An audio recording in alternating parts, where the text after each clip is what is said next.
Jardim do Éden e o pecado original. A história completa. No início, quando tudo ainda era perfeito, Deus formou o Jardim do Éden. Era um lugar de beleza incomparável, onde tudo funcionava em harmonia. Em Gênesis 2:9, lemos que Deus fez crescer no jardim todo tipo de árvores agradáveis à vista e boas para alimento. No centro do Éden estavam duas árvores especiais: a árvore da vida e a árvore do conhecimento do bem e do mal. Essas árvores não eram apenas simbólicas. Elas representavam escolhas e consequências. Deus colocou Adão no jardim para cuidar dele, mas, acima de tudo, para desfrutar de comunhão com o Criador.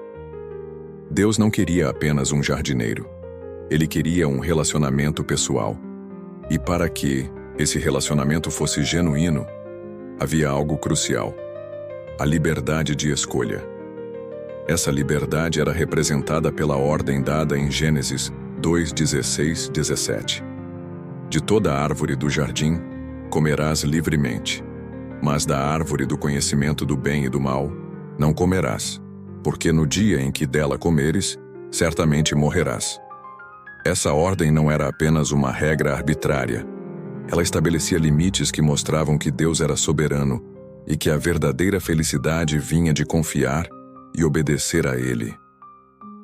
Adão recebeu outra bênção maravilhosa: a criação de Eva, sua companheira. Eles viviam em perfeita harmonia, nus e sem vergonha, pois ainda não havia pecado no mundo. Tudo o que precisavam estava ao alcance, e eles tinham o mais importante: uma relação íntima com Deus, que caminhava com eles no jardim. A astúcia da serpente e a primeira mentira, tudo parecia perfeito.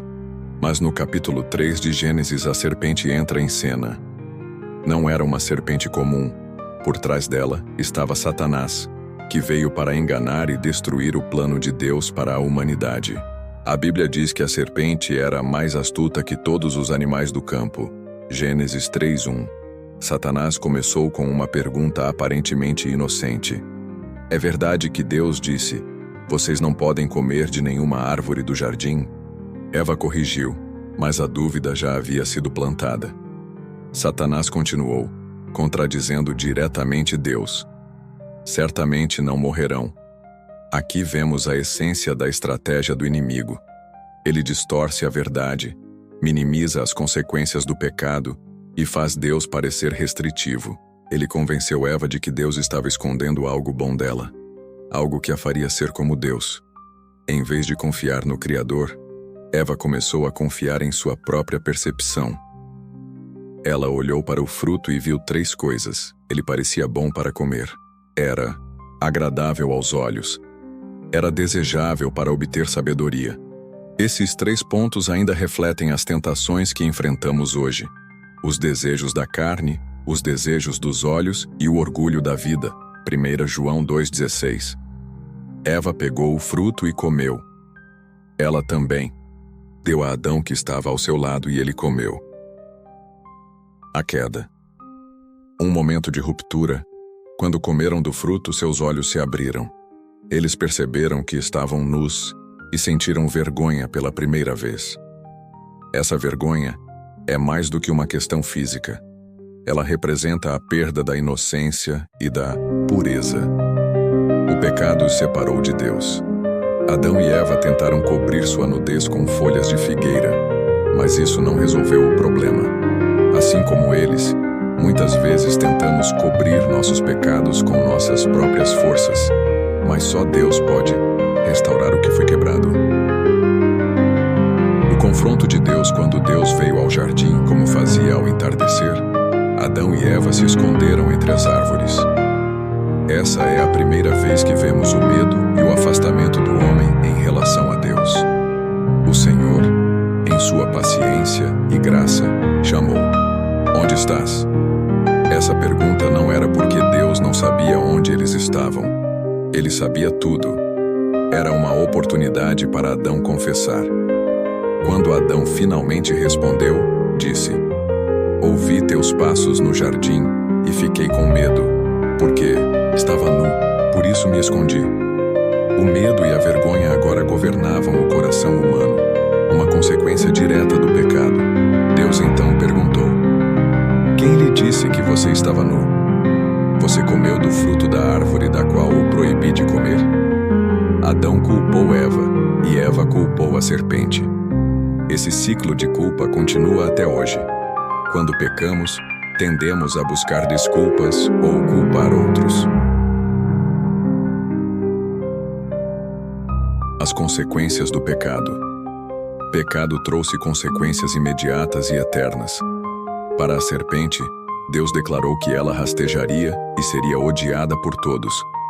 Para a mulher, Deus multiplicou a dor do parto e colocou desafios em seu relacionamento com o marido.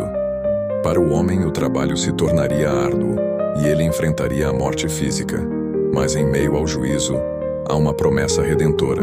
Em Gênesis 3:15, Deus disse: porém inimizade entre você e a mulher, entre a sua descendência e o descendente dela. Este lhe ferirá a cabeça, e você lhe ferirá o calcanhar. Essa é a primeira promessa do Messias, Jesus Cristo, que esmagaria a cabeça de Satanás e venceria o pecado. A expulsão e a redenção prometida a Deus expulsou Adão e Eva do jardim para que não comessem da árvore da vida e vivessem eternamente no pecado. Antes disso, Deus mostrou sua graça ao fazer túnicas de pele para cobri-los. Gênesis 3:21. Isso aponta para o sacrifício que seria necessário para cobrir os pecados da humanidade. Lições para hoje. A história de Adão e Eva não é apenas sobre o passado. Ela nos ensina verdades profundas. O pecado sempre começa com a desconfiança em Deus e suas promessas. A desobediência traz consequências, mas Deus é misericordioso.